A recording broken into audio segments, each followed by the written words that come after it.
Well, hi there. We are sitting on our boat. We are still in the Mediterranean at a beautiful spot called Saint Florent in Corsica. And no, this is not the first season. This is actually the start of our first season.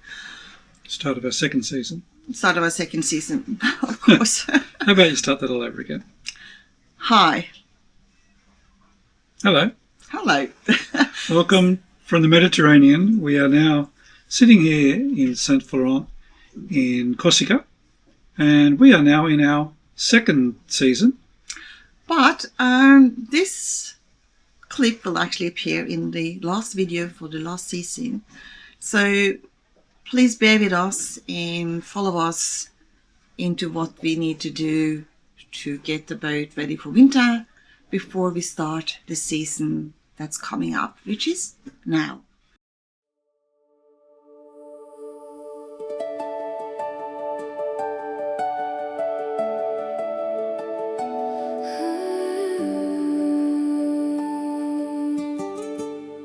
I'm Anne-Lill and he's Dean, and between us we got one dream, one Bali 4.6 called Queen Lizzy 2, and a very long to-do list. We're Australian, we probably should have known better, and we're sailing in the Mediterranean anyway. Come along for everything, the good, the chaotic, and the absolutely beautiful.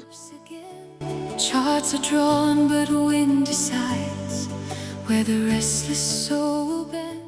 Port Leucate, southern France. We made it.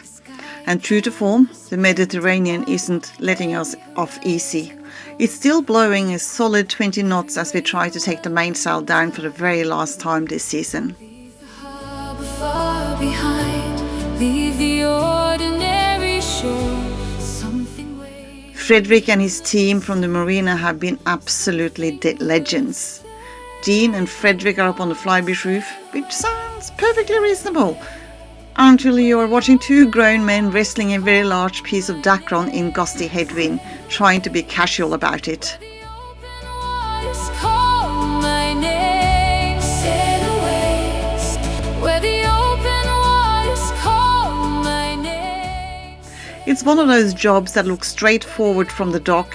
It's not straightforward from the dock. The sail has opinions, the wind has opinions, and somehow everyone's laughing anyway, which is either a sign of a good character or mild delirium after a very long season.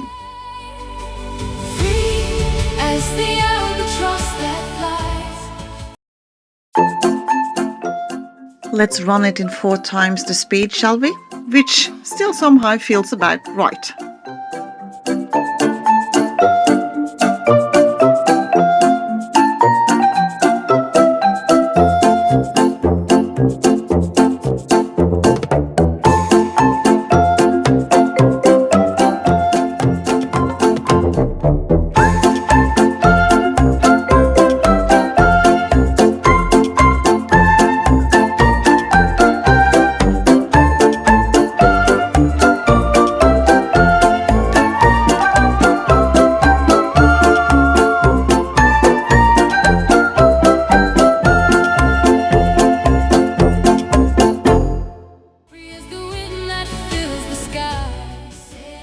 And then, quietly, it comes down. We start flaking the sail, fold by fold, and there is something about the rhythm that gets you. Every fold is a bay you anchored in. Every crease is a crossing you didn't expect to love as much as you did. This sail has carried us a long way this season, and right now, in the late afternoon light in a French marina, we are tucking it in for winter. Fight you. And the small break was absolutely warranted. Just down the road from the marina is the Centre Collioure, a row of little oyster huts lining a narrow channel between the lagoon and the sea. Oysters, mussels, clams, straight off the farm, served with a glass of local white wine. We did not say no, and you wouldn't either.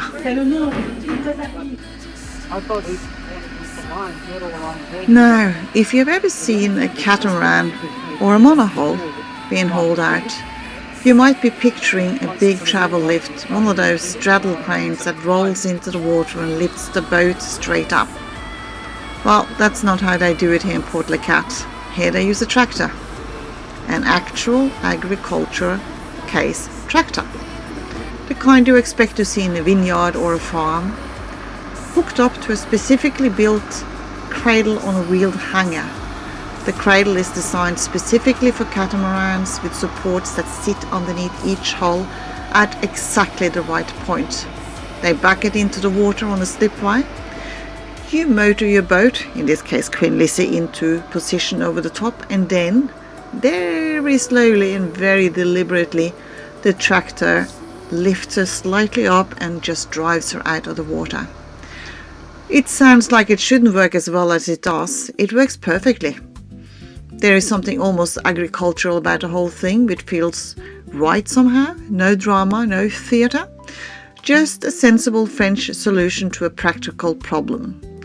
Queen Lizzy rolls up the ramp, water streaming off the hulls, and parks herself on the hardstand in the sunshine, like she's been waiting for a rest, which probably she has. Queen Lizzy comes out of the water just as the sun starts to dip. On the hardstand, she looks a little different, still beautiful but resting, which honestly is how we feel too. Queen Lizzy will be back on the water next season, and we genuinely cannot wait to show you where she takes us. Until then, fair winds and following seas. We had a couple of days to spare before heading back to reality, so naturally we went to Barcelona. It's not far away. The port cable car, the Transportador Aeri del Port, has been swinging passengers across the old harbour of Portugal since 1931.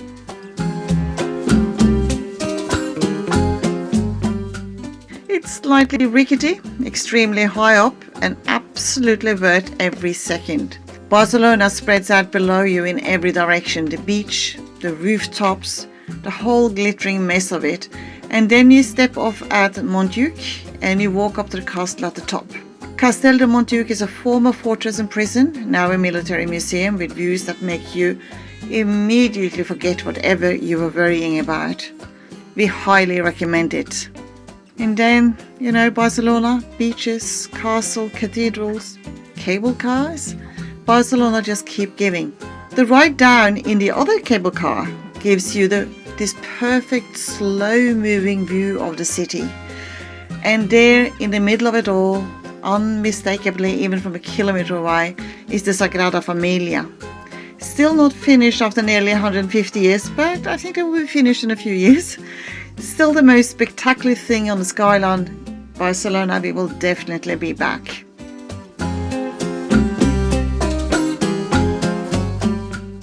And because we weren't quite ready to stop exploring before going back to Sydney, we took a day trip to Collioure.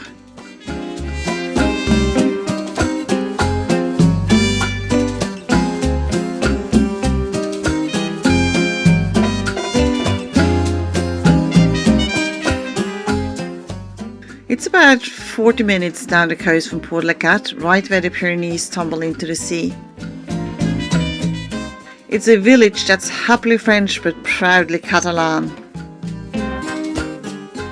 Colourful houses, a castle on the waterfront, a church with a lighthouse for a bell tower, and the kind of streets that make you want to slow down and eat anchovies and drink rosé.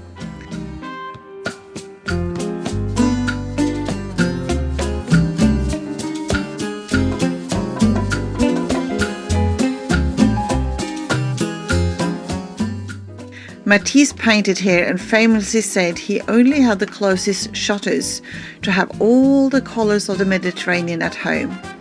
We completely understand why. Absolutely charming. Do not skip if you ever are nearby.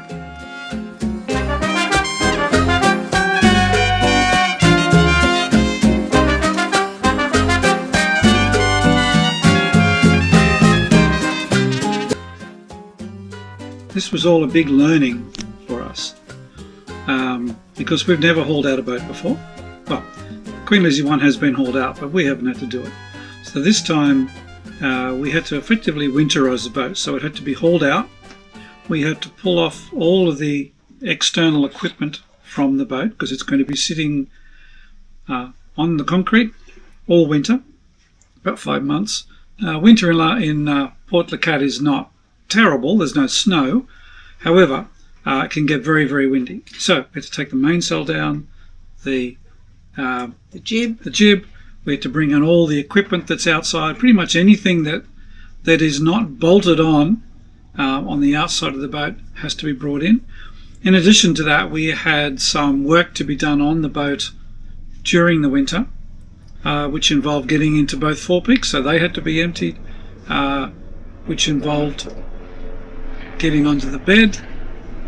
So all of the equipment from under the bed had to be done. We've just got 2 Army helicopters zooming past us. I think we're okay. I don't think they're looking for us. No, I don't think so either. So a lot to do and a lot to learn because we've never done that before, particularly pulling down the mainsail, how to fold it, how to deal with all of those things. And you will see Dean doing that along with Frederic from Queen Lizzy. So you will see that in the video. But we also wanted to say something about the first season, because it was a long season for us. We started in February 25 by going to La Rochelle to do the handover of the boat, because we took possession in late February 2025, our new boat, the Queen Lizzy 2. And before we did that, we also posted a video about buying the Queen Lizzy 2. I'll put a link into the description. And we looked into all the work that goes into buying a new boat. And if you've followed us, you will have noticed we have published a couple of videos about the famous spare parts spreadsheet. How many pieces on that spreadsheet? 1,000 items. 1,000 items, at least. And then also we made a handover checklist, and usually the handover checklist you get from the factory or your vendor might be 1 or 2 pages long. We made one that contained over 500 items. That's items to test before you accept that the boat is in working order.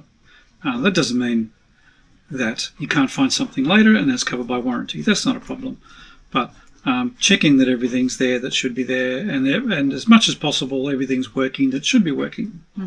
And also because we knew we were going to do a lot of work on the boat, we kind of suspected and we kind of knew that it would be difficult to get vendors to do everything on a short-term basis or on a short notice. Short notice. So a year before we were going to take over the boat in summer of 24, in June I think it was, we actually went to France and we spent 10 days in La Rochelle just looking around for who should we talk to get new lithium batteries, who can make the solar rigging, get the solar panels, who could we talk to get proper enclosures and all curtains or rugs. Lots of the stuff we had on our spare parts spreadsheet and also on our internal shopping list. And we knew coming in and asking them to do like a big commission, like making clears for the boat with a month notice, it wouldn't happen. So we went to La Rochelle, we spent 10 days. Yep. And we drove around, talked to vendors and actually booked in time in advance to get all of that done. So that's, probably the first 4 videos we had for last season is all about that job and all the boat jobs. And there was a lot of them. You were doing a lot of boat yoga, weren't you? Yes.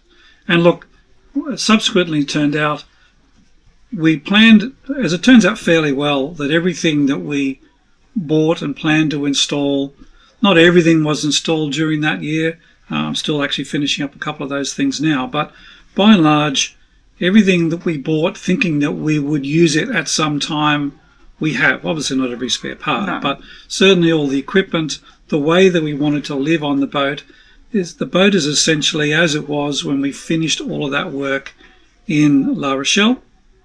And pending a couple of other little bits of electronics to be wired in, everything is fully working.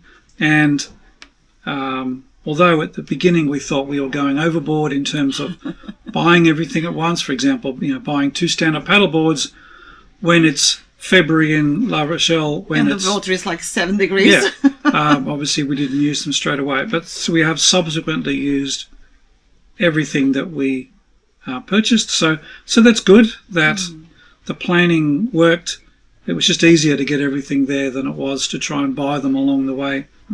So for us, that actually meant we left Sydney 24th of February 25. And then we spent the next 3 months in La Rochelle working on the boat, doing boat jobs, because in between there was Easter, nobody works on Easter, and in France they work shorter days. So it took a little bit longer than we expected, but, you know, we had a good marina berth in the big marina, Le Minimes, in La Rochelle. We met some fantastic Kiwi friends, Rob and Anna, which were rafted up with us for the last 1.5 months, doing their boat jobs.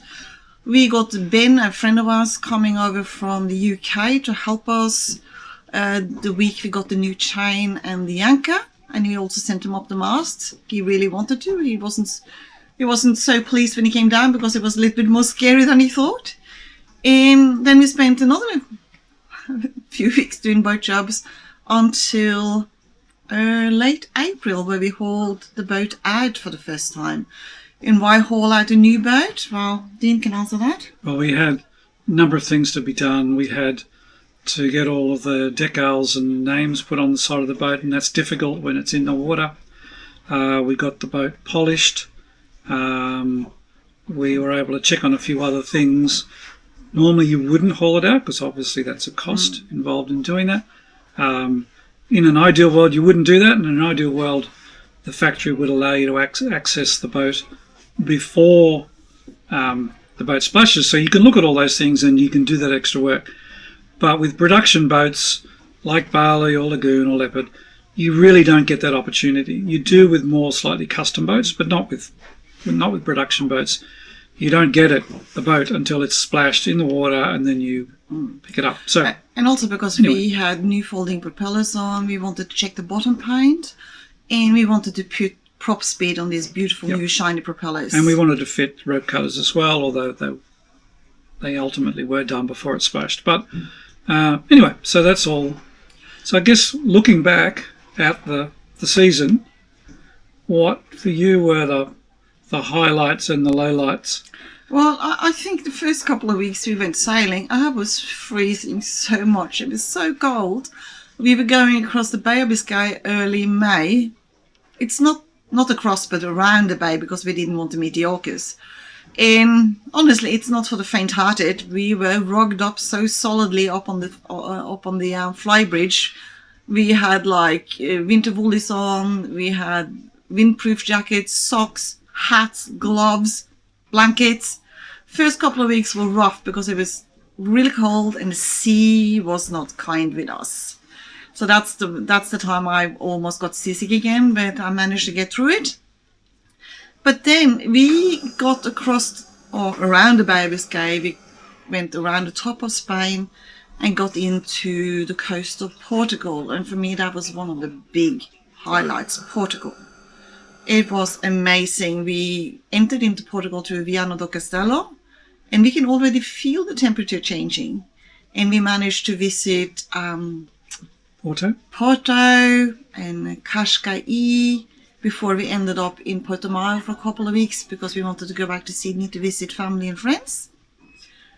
So I think for me, coming out of Bay of Biscay, the cold, horrible weather, coming into Portugal and suddenly it was 5 degrees warmer, I think that was one of my highlights early on in the sailing.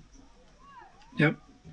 For me it was a game of two halves, to use the rugby vernacular. The first, I guess from February until July were hard work, either working on the boat, installing everything, and then essentially doing a delivery to get down the Atlantic coast, to get into the Med. We were moving every single day.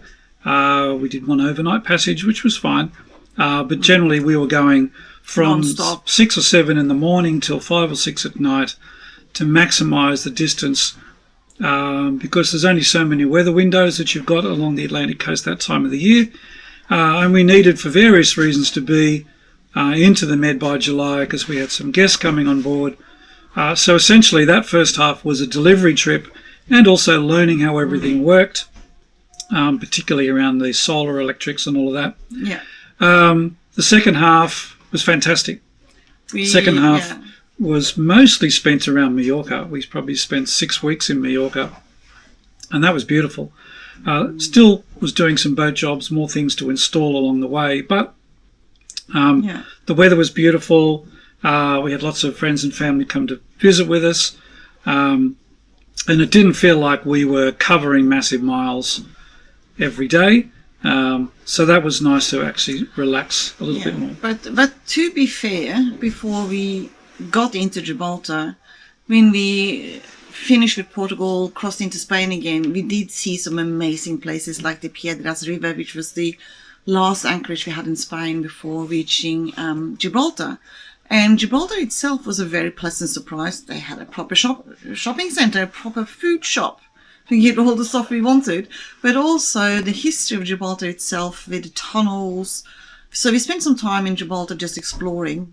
And after Gibraltar, getting into Cartagena, we picked up the second set of guests. First one was in Gibraltar, and then we had the Scots arriving, or the Smiths. The Smiths arriving in Cartagena, and promptly had our first mishap for the season. Our engines stopped working. We have covered that in another episode. Well, it's not that our engines stopped working, our electricity stopped working. Well, everything overheated. Our engines essentially were the only thing that did work. It was electricity that completely stopped. But we learned a lot from that, learnt about some issues that we had that we didn't know we had, learnt how to monitor better for the issues. And that's, I think, the big learning last year was learning how to use all of the amazing apps and technology that you have or is available to you so that you can monitor everything in real time. And if there is something starting to not work right, you can realize that's the case before it really hits the fan. Before you have to start hauling out 60 kilos of anchor by hand. Yes. So which we had to do. We've got much better at that and much better at monitoring. It's not a difficult thing to do. It's probably every few hours I'll just look at my app on my phone to make sure that systems are working as they should. It only takes a minute. Yeah. But that was a big learning, and that certainly made this year much easier, particularly around power management, fuel management, and weather management, knowing what the weather's going to do. But all that electronics, all those apps can't stop things from happening. So when we left Cartagena, sailing across to Mallorca, what happened then? Oh, wow. Code Zero broke loose from the furler, so we had the biggest flag in the world there for a moment. We managed to save it. It didn't get into the water. And luckily, because we were 5 people on board, we could have one on the helm and 2 or 3 people wrestling with the Code Zero itself. So we actually managed to save it quite nicely. Yeah. And look, to be fair, I think if there was just the 2 of us, which is most of the time, we could have actually managed it as well. We will manage that situation much better next time. It's a good learning because curve. We learnt the best technique to firstly to avoid it happening, but also if it does happen, how to deal with it. Yeah. So every time something goes wrong, you learn from that. So look, that was I think the big outcome of last year was I was really looking forward to this year because I knew we would have a full 6 or 7 months of enjoying ourselves, seeing the sights of the Mediterranean, sailing more. Whereas last year we really only had 3 months, 2.5 months of actual sailing, what you'd call holiday sailing. Yeah. Out of a total of 6 months. We had to go back to Sydney in early October as well, so it wasn't as long a season. So that's a good thing if you can finish the year, I think, and can't wait to go back next year, rather than the alternative being I can't wait to get home and then I'll reconsider whether I want to go back next year. Yes, so, and also Dean mentioned Mallorca. Mallorca was a definite highlight for us because you've heard so much about Mallorca being a touristy island and horrible and blah, blah, blah. You know, coming in by boat and especially sailing on the western side of Mallorca along Sa Calabria and Port Leucate and all of those areas, we were so pleasantly surprised of how nice the island was. In this season, the second season, we're actually planning to hopefully get back for a week or two because we really enjoyed Mallorca. Yeah. Even though I got sick there, ended up in hospital, it's still the highlight, I think, Yeah. of last season. Yeah. And it was almost sad when we had to leave Mallorca to sail back towards France for end of season. We had a couple of friends on board, James and Reka, so we sailed off from Mallorca towards the coast of Spain first, and we stopped at some pretty nice, beautiful little towns there before entering into Spain and going up to Port Leucate, where Queen Lizzy's winter storage would be. Yep. And we'll be going back there again this winter. It's an ideal location for us because Bali has a factory there, so that means any warranty items can be addressed very easily without us finding other contractors. At this stage, we have very little that needs to be addressed, but we're basically going to do that loop back to Port Leucate for the end of this year. So, and also Port Leucate, it's a small place, but if you have to be there sometime because you're either doing something with your boat or waiting for the boat to come out of winter storage or whatever, it is a very short driving distance to some fascinating places like Barcelona or Collioure. So you could easily take a day trip around the area in France, or take a couple of days, drive up to Barcelona and relax a little bit before coming back. And we did that. And as Jean said, we enjoyed it. The marina, or the storage space we used, which is now called Leucate Catamaran's Marina, not Carina Ulysses, is where we're going to store Queen Lizzy for this season again, and hopefully end of October, beginning of November. And other than that, we're just hoping season 2 will bring us just as much joy as what we had on Mallorca. So that's this will be the last of the episodes for the 2025 year. Hope you enjoy the rest of it, and we'll talk to you again this year. This year, when we start putting out the episodes for season 2. And thank you so much for following us. We really enjoyed that people actually wanted to see what we've been doing. So until then, see you next time. See you soon.